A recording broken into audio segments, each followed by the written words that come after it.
come from very different backgrounds and have very different perspectives, but they are, working towards a common goal in their work, which is really making sure that technology works for everyone and serves those who are easily left behind. And so with that, I'll kind of let them introduce themselves. Laman, why don't you go first? Yeah, thank you very much, Jasmine, for such a great introduction and presentation. It's always a pleasure to be with you here, and it was a pleasure hosting you in Azerbaijan. Thank you very much for coming, and thank you very much for the collaboration. Yes, my name is Laman, and I'm leading today in Azerbaijan ASAN AI Hub, which brings together government, business, and academia on a unified digital platform to promote AI innovation in Azerbaijan and in global in general. So in parallel, I also serve as an advisor to the director of the Innovation Center, which is operating under the State Agency for Public Service and Social Innovations that is under the President of the Republic of Azerbaijan. So it may seem like a very, very long name for an institution, but it's the executive body that manages Innovation Center, ASAN AI Hub, and so on. So prior to this job, I had a 1-year career break to pursue my master's degree, and I did it at the Blavatsky School of Government, University of Oxford. And I think the year became very transformative to me because I found my passion in AI and the responsible application of it in the public sector. That's why I continued my research together with the BSG and the University of Sheffield on responsible AI in the public sector. And prior to that, my career path was working with volunteers, youth, it was working with SMEs and so on. And I also did my bachelor's and master's degree in Azerbaijan at the Academy of Public Administration, which is also under the President of Azerbaijan. Yeah, this is it. This is what I wanted to give you information about my background. Amazing. Thank you. So did you want to go? Yeah. Hello, everyone. My name is Sobanan, CEO of Breakthrough Social Enterprise. So my background is, I guess, somewhat different as always. So I'm 18. I was a medical student, studying to be a doctor. That was the ambition I had since I was a kid. And so one thing led to another, and I found myself in prison for a conspiracy to supply cannabis. And I think it was a really eye-opening experience. So I learned about AI back in 2015, and this was sort of in a break from university. And I started to understand the sort of intersection between multiple technologies. So you've got AI, you've got blockchain, you've got personalized medicine, you've got 3D printing, robotics, and all these technologies intersect in a way that allow us to reshape nations, reshape the world and the way things look. But then when I was sent to prison, I started to understand that for some people in society, fundamentally, the systems are designed almost at their disadvantage. This could be because of poverty, or this could be because of deprivation. And coming out of prison, working with policymakers, working with startups and larger organizations in areas like government procurement, but also in helping to understand how we can allocate capital better to help remediate some of these inequalities.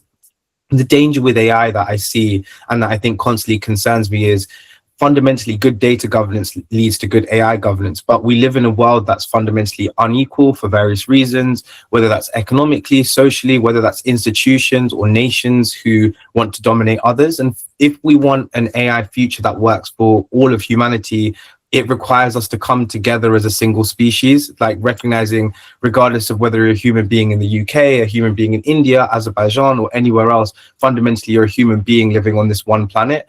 And AI gives us the opportunity to be able to really reshape that, which is what we do at Breakthrough. We're building something called the Silicacene, which is a future where technology is at the heart of it, but fundamentally so are human beings, so is the planet, in a way that can be designed that is for human flourishing, where we can recognize that human health and abundance aren't these sort of utopian ideals, but something possible here and now. And we will just kind of, hop into it. If anybody does have any questions, I'll be kind of monitoring the chat, but we will save time for questions at the end. So do try and save them to the end, and we'll make sure we can get to them then. But my first question is for Laman. So like you said, you're leading the ASAN AI Hub in Azerbaijan, which brings together government, academia, industry, and startups. So I'm just curious, kind of what was your most unexpected challenge in creating this multi-sector ecosystem, and how did you overcome it? Okay, so as mentioned, ASAN AI Hub was created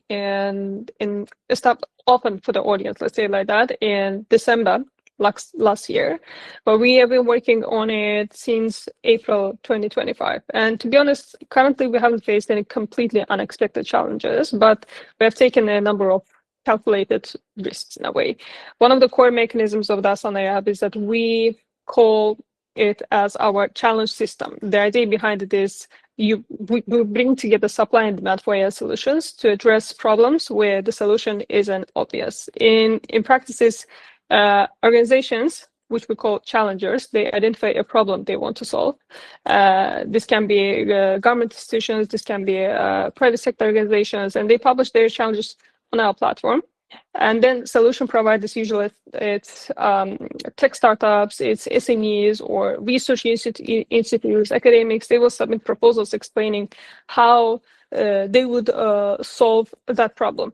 So then challenger selects the most suitable proposal and works directly with the provider to implement it. And because not every organization has the capacity to evaluate each solution that they will receive in the process, we have independent experts that are affiliated with ASAN AI Hub to help them to evaluate those proposals. So if I would identify the biggest barrier, I think it would be the trust, because both convincing public and private institutions to openly share their problems within our system is, I think, the most challenging one.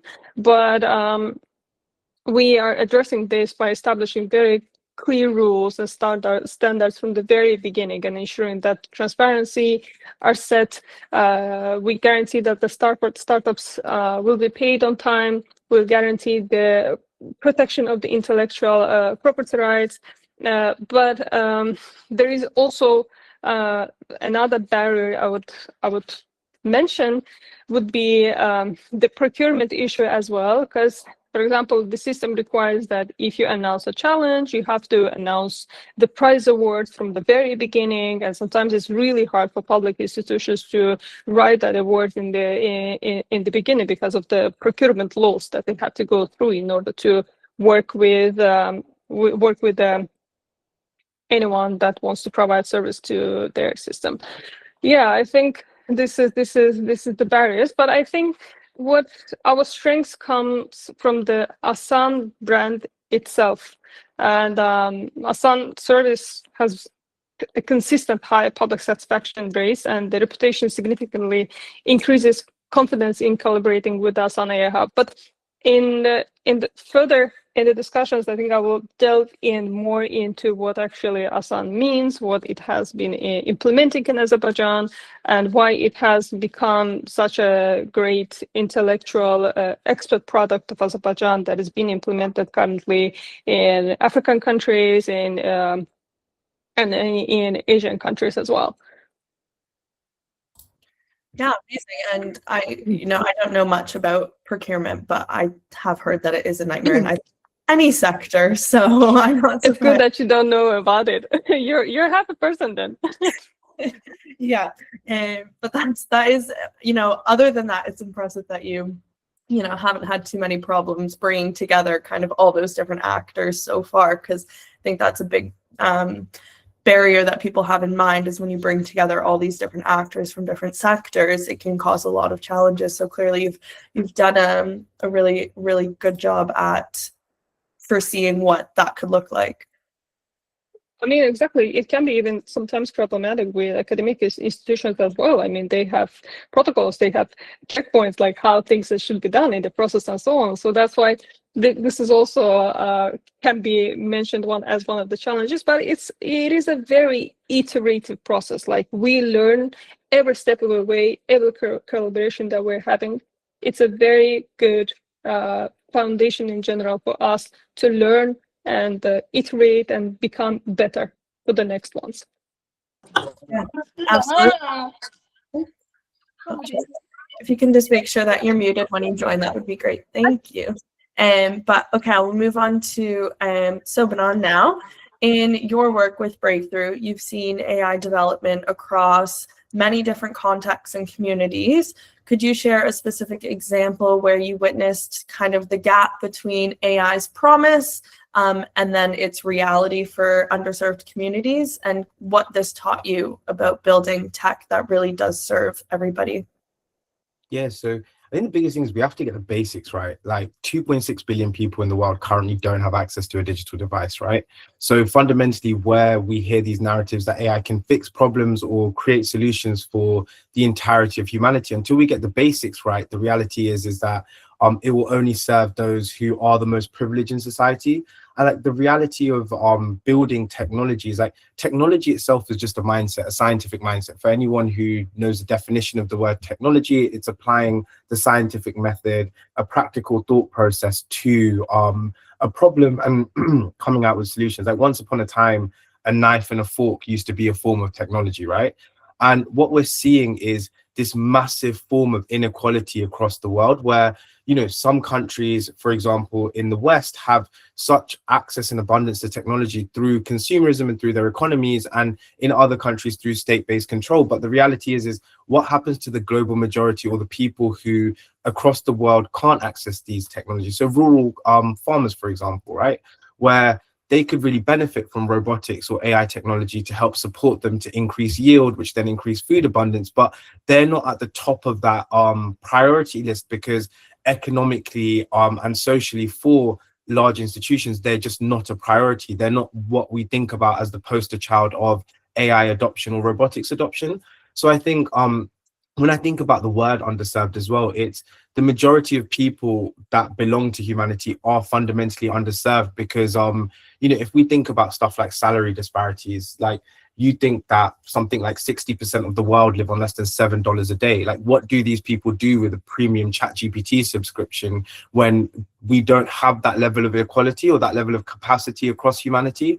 So I think my biggest worry is, outside of a specific example like farmers, it's that reality that for the majority of humanity, they're not involved in this discussion. They're not driving it forward or making decisions that they understand or are useful to them and are being used as part of a global workforce that ultimately is being used for areas like data annotation or training these AI models, as opposed to actually being involved in their development, deployment, and diffusion. Yeah, for sure. And I have a follow-up kind of from that of what you said about, obviously we're not including the diverse perspectives in building these tools and technology. So I was wondering, what is kind of one concrete practice or framework that you and Breakthrough uses to try and make sure that diverse communities are genuinely being involved in shaping AI projects, and not just kind of benefiting from them, but actually being involved in the process?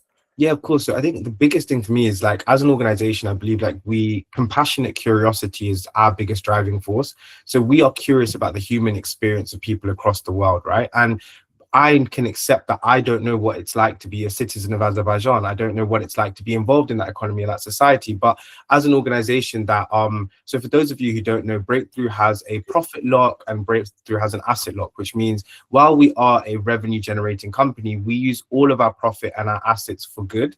So when Laman first reached out and she said, you know, I would like access to your guys' education resources and stuff, and it's a partnership, we were very happy to do that for free, using the profits that we had generated from our work in the UK and our work in other parts of the world.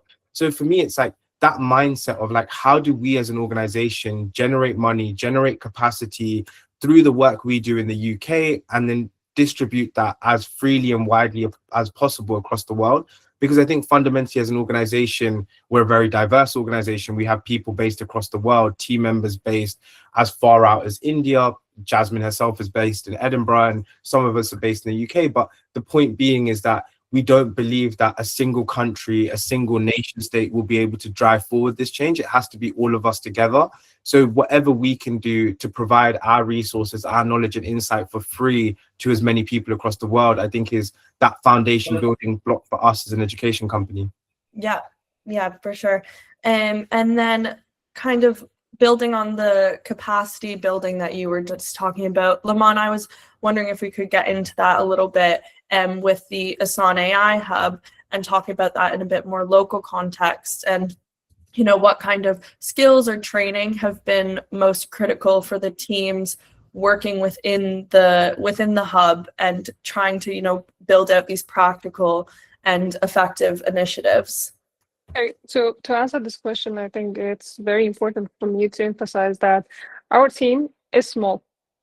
So it's just like 4 people of us, and but we're getting into the phase of adding more people to the team so that we can work with more challengers and so on. But capacity building has been at the core of our work. It has been at the core of ASAN model itself. So what we are now trying to do is that to deliver information to our teams, not necessarily from a point of deep coding perspective to AI, but we want for them to understand conceptually how AI actually works. They need to clearly understand what AI can realistically do, where it creates value, and how it can be applied to everyday operational tasks.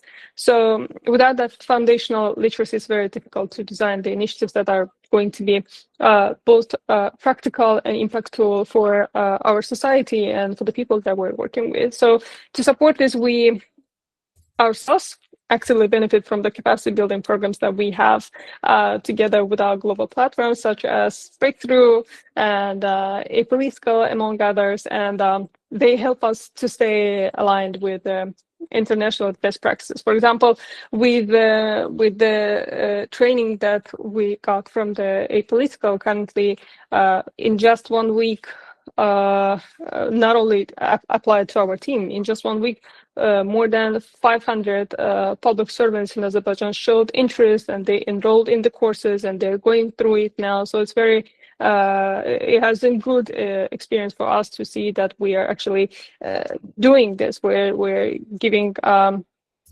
opportunity for those people to raise their AI literacy. So, but we also want the people to understand how to use AI tools in general in our team, how to use AI tools in the application of their work, because it's such a rapidly evolving landscape, and every day there are so many tools, and I think sometimes you just can be lost and in the hype, let's say like that. And so for that purpose, within ASAN, we also have ASAN Innovative Development Center, which is a capacity building center of ASAN. And within that center, we have AI literacy, AI skill set, let's say like that, AI skill set training program, which is delivered to all of the people who are interested in enrolling to them, so that they get they're becoming informed, and they have the knowledge how to use those AI tools, and it's become very popular among public servants, private sector employees, and our team as well. We participated in it last year in September, and everyone loved it. But today, with more challenges that our system receives, we clearly understand one thing: we need more people with technical competencies as well, because the people that we're working with, they themselves sometimes they do not understand how to write their challenge forms, let's say like that, how to showcase the problems that they have within the system to the solution providers. So in that regard, sometimes, not sometimes, today we need the people who have that technical skill set to work with. Yeah. Out of curiosity, Laman, like if, for example, in 5 years' time, like the ASAN AI Hub achieves all its goals, what do you hope for it to have achieved, or what do you hope for it to have looked like?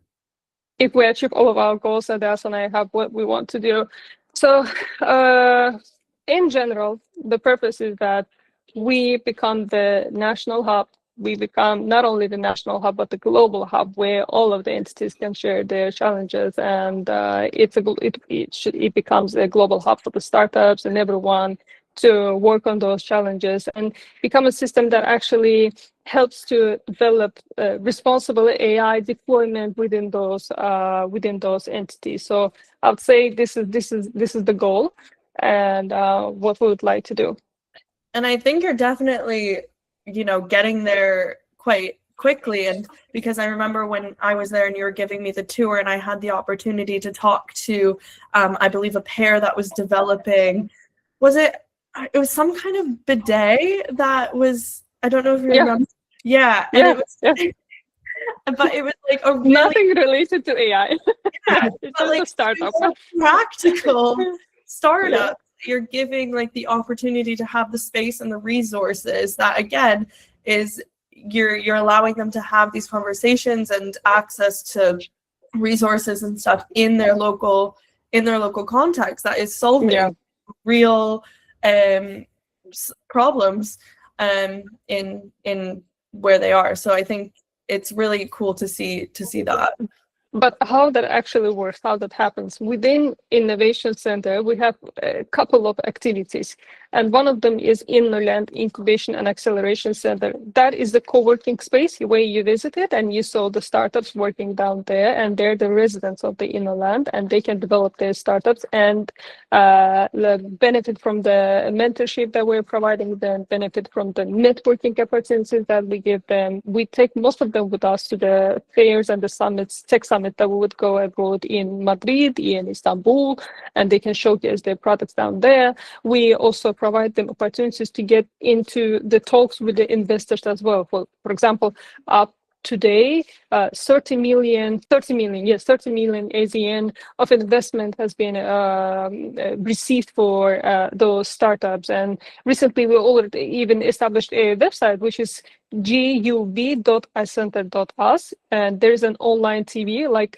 I think it will resonate with everyone. It looks like the Sharks, the one that the US version, let's say like that, right? But this one, in this one, we give them the opportunities for those startups to present their work. And there's a jury, and the jury asks questions, follow-ups, and so on. They don't get the investment down there. But there is a button and the amount and the share that a person, that the investor is going to get if they want to work with that startup. It's very new. It's been like close to 1 year that this platform works. And one startup, it was super unexpected for us. One startup got investment from Switzerland. And so I think it's a good case. It's a good place, good ecosystem for young people here to get the exposure to the innovation ecosystem. Yeah, absolutely. It's a really cool model. Sobanan, I'm wondering from your kind of more global perspective, obviously outside of Azerbaijan, kind of what you see is a common mistake you see AI initiatives making when they're trying to be inclusive, and how they can avoid, falling into that trap. I think the biggest thing I see is thinking about people's capabilities when they're using tools. So for example, like if you imagine the entirety of society or humanity exists on a bell-shaped curve, right? So if we think about things like intelligence, literacy, numeracy, or even just people's cognitive capabilities, they exist on this bell-shaped curve. And the bell-shaped curve, the thing is, most things in society are designed for that sort of average and above average on that bell-shaped curve. We don't think about people who might really struggle. Like for some people, when they see a large language model's interface, they don't necessarily know how to interact with it in the best way. And a lot of it is thinking from first principles. I think recognizing that AI almost augments the way we think, the way we work, right? And we have to think about user-centric design from the person who will struggle to use it. So one of the things I think about a lot is we have an aging population around the world. Outside of a few continents, the majority of the world is aging. And for the aging population, they didn't grow up with technology. And now suddenly we're showing them intelligent automations. We're showing them intelligent technologies that they can then use and integrate in their lives. And I think some countries have done this really well, like Japan being a great example, where you see robotics and automation used in a way with an aging population that supports care, that supports healthcare delivery, and also creates that connection. But also fundamentally that comes back to culture, like culturally, collectivist cultures that are based more around, family or traditional values often benefit more from inclusion in that sense, because people are thinking about the grandma, the mum, the dad, and the youngest children when they're designing technologies and designing futures. Whereas more individualistic cultures like Western cultures, for example, like the UK and the US, really struggle with that mindset because we think about the individual as a separate entity from those who are older and those who are much younger. So I think what we can do to think about inclusion in a different way is, how really empathize with our users, to think that, if your grandma or your great grandma was using this tool, would she be confused? Would she find it useful? And the other piece is, we live in a very, especially in the West, we live in a very English-centric mindset where we assume that English is the ideal language. And this isn't the case, right? Like, for those of us who are bilingual or grow up from families that migrate over to the UK, we have more than one language. But the thing is, AI models, especially Western ones, are traditionally tailored around single languages, and the other languages are an afterthought. So a few companies do this really well. Google, for example's translation APIs are great, but how do we create AI models that are culturally inclusive? I know the rules in language vary massively based on sort of the root languages that they come from, right? Like, for example, in English, we don't have gendered nouns, but in other languages, you have gendered nouns. How do we think about this when it comes to AI development? And how do we ensure that that is inclusive, that we don't just end up in this English-centric world and fundamentally disregard countless languages, cultures, and histories? Yeah, absolutely. Do you kind of a follow-up question that I thought is, do you think AI helps improve inclusivity for these different groups, or do you think it can more than exists already? Or do you think that's only kind of on us? Because obviously AI and tech replicates the data and inputs and biases and everything that you were saying that already exist. Yeah. So obviously there is the potential, but fundamentally, do you think it is possible for AI to be more inclusive than the biases that exist in society, if that makes sense? So I think it's possible, but I don't think it currently is the case. Like, we all remember ChatGPT came out and it would just spit out American English, right? Like, it would not speak UK English, it would speak any other, other languages had errors, and it was very much Americanized English. You see this on Microsoft Word, Google Docs, where Americanized English is the default setting, and then you've got to change it away from that. So why is it like that? Because they're American companies on the American stock market, so American interests outweigh other countries' interests. So I think AI can be used as a tool that can essentially homogenize knowledge. So if we have to think about intellectual thought, AIs, so there's been an academic paper on this where they tested Claude, ChatGPT, Gemini, and to see sort of knowledge clusters. So for example, you ask it to complete the sentence or write a paragraph with "the river flowed," and then it would go with write out the sentences. And what they found was there was a homogenization of the knowledge. So each of the AIs spoke somewhat similarly across different models. So what we're seeing is fundamentally the internet was a Western invention, an American sort of adoption, rose from there. AIs are trained on data on the internet. So one of the things we see is a cyber culture that is very American centric. Social media is very American centric. So we're seeing AI models become more Americanized than they are on the rest of the world.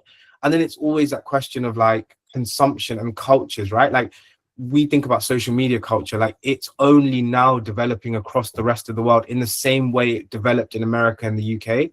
So I think the potential is there, but it takes all of us to be intentional and to really be leaders in this space, because cyber culture creates the data for AIs and we recognize where that comes from. So how do we begin to change that? And I think one of the things we need to do as well is recognize if we have to think about why the Chinese government have boarded off their technology, right? Why is Chinese social media different from other? Because they didn't want that influence, because you can see Americanization happening in cultures across the world. So how do we get people to start to be proud of their own culture, be able to sort of send that out into the world, and we change the way we consume media? Today I will watch a show in Korean, in French, and I won't think anything's wrong with that or anything's different with that. But you can remember a time when everything had to be in English, and I think we need to move away from that to a global mindset where we see I'm proud of our partnership with Azerbaijan, even though I've never visited the country, and I can recognize that for me it creates a curiosity. So how do we do that on a global scale, and we stop the sort of the underlying politics and tribalism of it? And I think that's how we get to a place where inclusion is the norm and not the exception. Yeah, very well put. And a nice and easy job for all of us, clearly. Awesome. I have a question for both of you, which kind of goes, obviously a bit, Laman will talk about more specifically being in the ASAN AI Hub and Sobanan having kind of like an outside perspective on it. But I'm curious what lessons the both of you think we can learn from the hub and its model, and similar initiatives about, you know, building this AI innovation model that includes all of the different sectors around like government, academia, industry, and startups, and yeah, how you think this could transfer around the world. Laman, did you want to go first? Yeah, sure.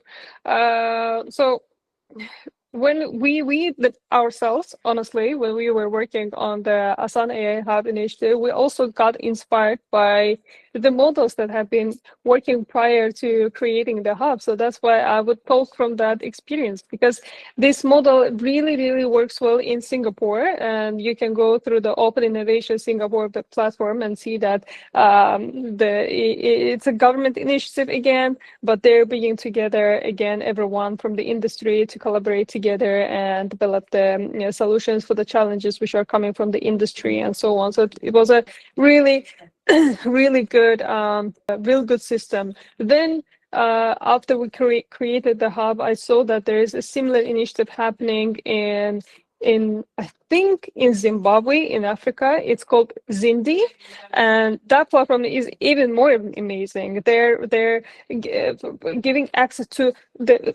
they spread it to Pan-African region, and they're giving access for other countries to upload their challenges, and coders, data analytics, and so on. Everyone can join and provide the solution. Not only that, they have became a hub for the job announcements and like a vacancy portal for people to join.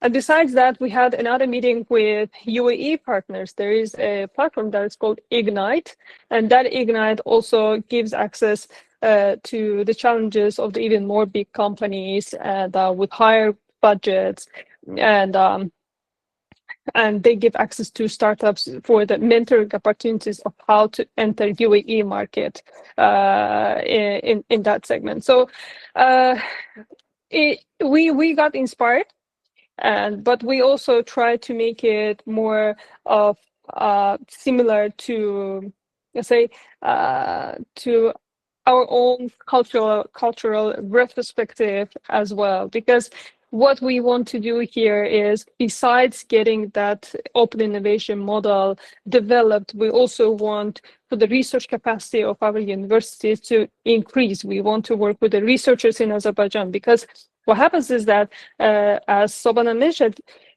China, UK, US, you would see a lot of materials, a lot of articles getting published in AI. China published 25,000 articles on AI in just 1 year. US goes, I think it was 5,000 articles. And we need that capacity developed here in Azerbaijan as well. So we need to have that capacity in our academics too. So with ASAN AI Hub, we want to give access for the people to the industry needs, connect them, and produce new intellectual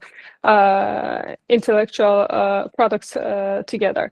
So learning point for in other countries, I think it will be to look through the successful models that are happening in other countries and see if they can make it fit to their own culture, to their own needs in the government. Because again, the model that we have established also has a very good, trusted backbone, which is ASAN itself. Yeah, I think from our perspective, so as a startup and a private sector organization, we have an inside breakthrough, have a mindset of like collaboration over competition. I think a lot of organizations often see it as we need to be the first, or we need to be the biggest, or we need to be the fastest. But we look at it as, how do we collaborate with as many stakeholders, whether that's government, whether that's academia, or whether that's other private sector organizations, to provide the maximum benefit. So for me, like, it's not about value, can be seen in multiple ways, right? You can see it as commercial value, cultural value, or social value. At Breakthrough, our fundamental goal is, how do we create as much social value as possible? And because our intention is to do good fundamentally money is a consequence of the value that we provide, and that creates cultural value, because I sincerely believe that as an organization, you should be paid in reference to how much good you do in the world. So for us, it's, if we know these tools, if we understand them, if we have the knowledge, the perspective, how do we give that away as much as possible, but also recognizing that we as an organization have to exist commercially? So I'd encourage anyone out there, like, entrepreneurship or social enterprise or any of that stuff is fundamentally a journey in, like, both your personal development, you can call it a journey in your sort of human, like a human spiritual journey of sorts, because you literally can choose how you frame the world. For a lot of people, they frame the world as it's about them and their organization. For us, it's about what role do we play with wider humanity. So like, with Azerbaijan, we've got the partnership with the ASAN AI Hub, but we've also got the partnership with the UN's AI Skills Coalition. And this provides our courses for free to people across the world. And their primary goal is, how do we support people in underserved regions? In the UK, we work in prisons as much as we work in the community. We deliver to people as young as 19 and as old as 83. And that gives you perspective, because it's very easy for us to go, okay, you know, people in prison can't pay for our courses, so we're not going to teach them how to use AI. It's very easy for us to go, an 83-year-old might never return to work, so why are we teaching them AI? And I think because we choose to see the human in front of us, we choose to see it as a collaborative opportunity.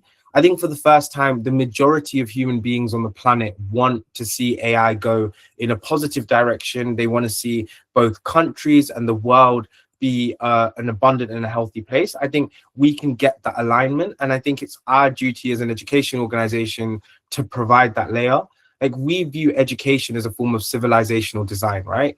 So this means that the countries that often have the most power in the world design the education systems that then shape the way the rest of the world thinks. So if you think about the universities that everyone wants to go to in the world, they tend to be in institutions that used to be empires, that used to have imperial control over other nation states.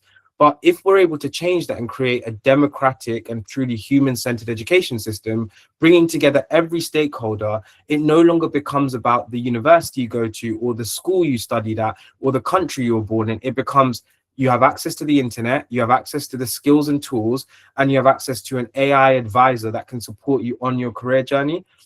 And fundamentally, imagine what the world could look like if that was the case. And that was what I would ask people to really consider through this, is bringing together those stakeholders is easy when the vision becomes so compelling that, you know, it's very difficult for people to argue that every child on the planet shouldn't have an education, that every child on the planet shouldn't have access to the best tools to provide themselves with the best quality of life. And if someone does argue that, you know, children in a specific country shouldn't have access to that, or people of a specific group shouldn't have access to that, then we should be really critical and question why they believe that, because fundamentally one day we could end up on the other side of that power dynamic. Yeah, I think what we've really tried to kind of gather here today, and what you both have done a really excellent job at showing, is how important collaboration is and what can be achieved when you collaborate, and you don't want to, everything that you're doing, whether it's with Breakthrough or the ASAN AI Hub, we're not trying to reinvent the wheel. We're trying to learn from what's been working in other contexts and help apply that and teach others in the best way possible. And so I do want to make sure that we leave enough time for questions. So I think I'll move to another question for both of you that kind of leaves people here kind of knowing, they've heard what you've both said, and maybe want to be more involved in local initiatives, or understand how they can use AI to affect change in their own lives or other as well. So I was wondering if you both could kind of leave everyone with some either skills or mindsets that teams need when building inclusive AI solutions. So I think number one is experimentalism. Nobody knows what they're doing and everybody's making it up as they go along. We live in a time where, like, even the AI companies that build these technologies call them black boxes. So the reason they call them black boxes is once they built them, they don't know how they work. Like, for the first time, the AI tools have started building AI tools. For those of you who don't know Claude Claude has built co-work, which is now one of our favorite tools to use at Breakthrough. So in a world where no one knows what they're doing, I think the bravest thing you can do is to say to yourself that you don't need to know everything to get started, to start running those experiments, have a scientific and a technological mindset, and consider the benefit to all of humanity and not just yourself. I think this American mindset of the individual hero, right? Your Elon Musk, for example, who has somehow risen from nowhere into being a multi-billionaire or trillionaire. It's a false premise. Like, fundamentally, humans need each other to get there. Like, he had hundreds, if not thousands, of people working for him that helped him to get to where he got to. But we put Elon Musk on that pedestal and not the thousands of people that came before him. So I would encourage you to think about that and think about it in collectives, communities. I think the biggest value that you will have as a human being is the relationships you have and the human connections you build. So just recognizing that, double down on what makes you human, let the computer do what it's good at, and be okay with uncertainty. Navigating uncertainty, I think, is the biggest life skill in a time where years of change are happening in a matter of days. Yeah, absolutely. Laman, did you want to build on that?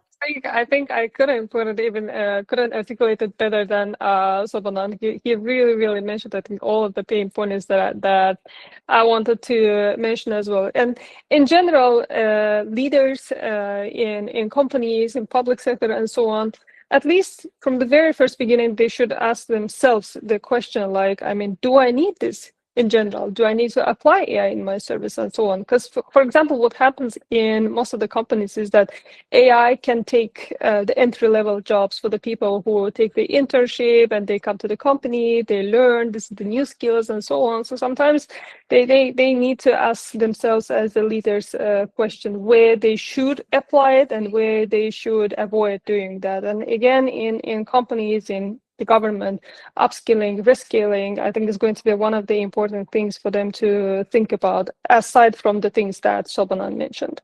Thank you. And yeah, you're both incredibly spot on with thinking what we're going to need in the future and the skills that are going to make, not just people, but also companies successful. In the chat, how do we provide AI knowledge that functions as a tool for survival rather than a subject of study for those in the bottom 2/3? And whoever wants to answer that. Yeah, I'm happy to. So I think we have to recognize the Maslow's hierarchy of needs is what I consider what we should be using as almost a framework. So if we think about Maslow's hierarchy of needs, it's how can AI address needs across that? And fundamentally, we have to recognize the bottom two pillars of that are a big struggle for a lot of people, right? Whether that's food, water, housing, economic survival, and a lot of that relies on institutions. So institutions like the ASAN AI Hub in the UK, the Incubator for AI, and the AI units in government, I think, have a responsibility to build on that stuff. And I know from what I've heard from Jasmine and Laman on how the ASAN AI Hub works, having that central hub where people can build these tools, practice innovation, but also people can come to have a digitally first economy and a digitally first society is key. Because one of the big debates people have in the UK is that digital ID would exacerbate inequality because fundamentally not everyone would know how to access it or what to do with it. And I think what we need to do as organizations is to raise awareness, to engage people, and to almost hold their hand through that journey. Because for someone who isn't, used to technology or fundamentally hasn't grown up with it, you can imagine it feeling like a barrier or feeling quite scary to now use a tool that can know everything about them, that can understand them better than they can understand themselves to a degree. Last question, we'll do one more, which I think is a good one to end on, which is our success measured by how many people know about AI or by how many people can actually improve their standard of living with it tomorrow? Which I think is an interesting dichotomy. First of all, with AI today, the problem is for all of the communities that Sobanan mentioned is a language barrier. So what is happening today, I was just mentioning to Jasmine about it, I'm meeting with a lot of young people in Azerbaijan who are from the 17 to 21 years old, and they're in the universities enrolled. And most of them are very bad in English. They're good in Azerbaijani, they're very good in Turkish language, and some of them know Russian language as well. But English, it's getting lost or forgotten in the process and so on. So what happens is that most of them actually don't understand how AI works, because all the education courses, YouTube videos, and so on, most of it you will see in English language. So this is one of the barriers that can stop, if I'm answering the question correctly, it can stop the success of AI, let's say like that, in the community. So that's why language barrier is one of the problem. And how success of AI is measured to improve the living standards. I mean, I think it depends on the person themselves. Like if they're capable of using AI to improve their lifestyle or life standard, then it is more dependent on the capabilities of the person itself. Yeah, absolutely. It is, with there being so many technologies out there too, it's hard to kind of define a standard. So it is, I do agree with your point, that is kind of up to the person to use AI in the ways that are right for them, given that there is that access there. Sobanan, I'm not sure if you want to answer that, and then we can wrap up. Yeah, of course. So I think we should measure the value of any technology by whether it does improve the standard of living. I think especially in the West, we've developed a lot of technologies that are fundamentally just consumption-based technologies. So, you know, if we want to think about social media, like how much does having a Instagram account, a TikTok account, a Facebook account actually improve the standard of living versus how much has it had made people lonely, disconnected, created algorithms that have created massive political issues. I know Tariq, to follow your point, like Donald Trump's election or Brexit, both were driven by the use of social media in a way that ultimately decreased standard of living, increased polarization, and fundamentally has disrupted our society. So I think we should only measure AI by how it improves the standard of living across the planet. Like, we also have to think about the fact that AI can be used whether it comes to conservation or whether it comes to how people are supported economically. It could also be used for resource allocation, right? We could have fairer resource distribution using AI as at the center of government. One of the things that the AI advisor to the Prime Minister in the UK spoke about was, what does government look like with AI at the center to support with decision making, to support with how to navigate various topical issues. So that quality of life, like my view is GDP often is a misnomer. Like fundamentally, GDP does not measure the quality of human life very well at all. GDP doesn't quantify human suffering in a country or human suffering in the world. So what does it look like if we turn it into a well-being indicator? So there are a few economies, Scotland, Norway, as examples, who follow the well-being index. And I think we have to ask ourselves, what happens in a world where we use AI and these other emerging technologies to improve the well-being of all of humanity? Like, what does that world look like, and how do we get there, and what are the blockers on the way to getting there? Yeah, awesome. I think that's a really good point and thought to end with. I will open it up to Laman once more to kind of, for anybody that's here that wants to learn more about the ASAN AI Hub, where they can do so if they want to learn more about kind of the startups that you were talking about. I know you shared some links in the chat, but I thought I'd let you talk a bit more about it. Sorry. So yes, I have shared the links to the website, and also shared the website to the online TV that I mentioned. And I also will be sharing my LinkedIn profile with you as well. If you have any questions, you can reach out to me through there.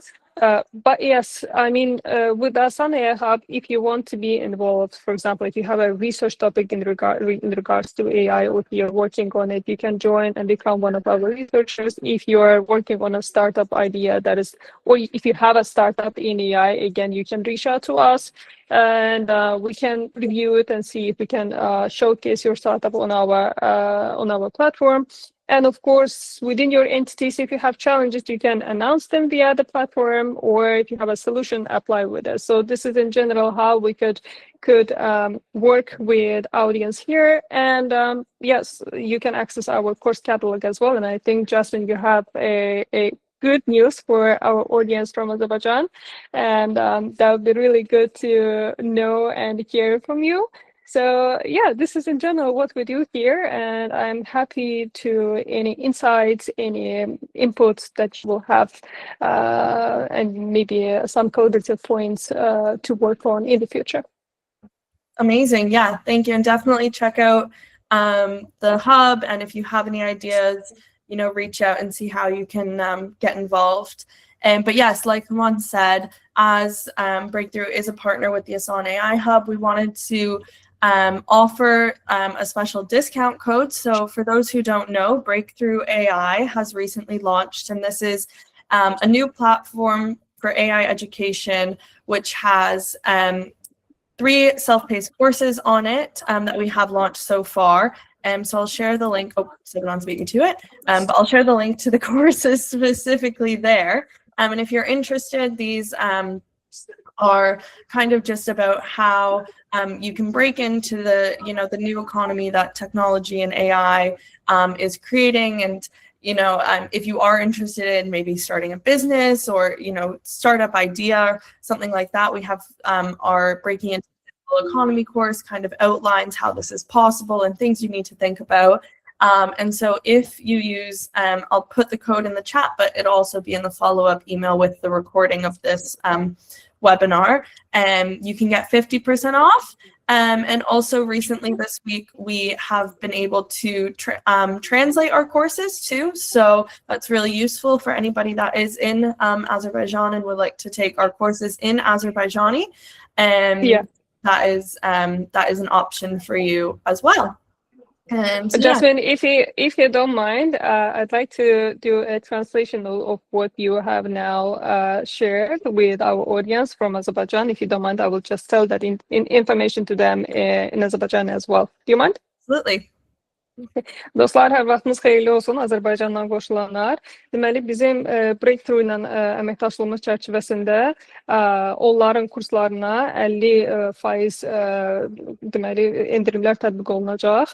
Burada chatda bölüşülən linkdən istifadə edərək və orada olan promokodu tətbiq edərək siz kurslardan 50%-lıq endirimdən istifadə edərək Azərbaycan dilinə tərcümə olunmuş kontentdən istifadə edərək süni intellekt sayəsində maariflənə bilərsiniz. Təşəkkürlər. That's it. Thank you very much. Thank you. That was super quick. Awesome.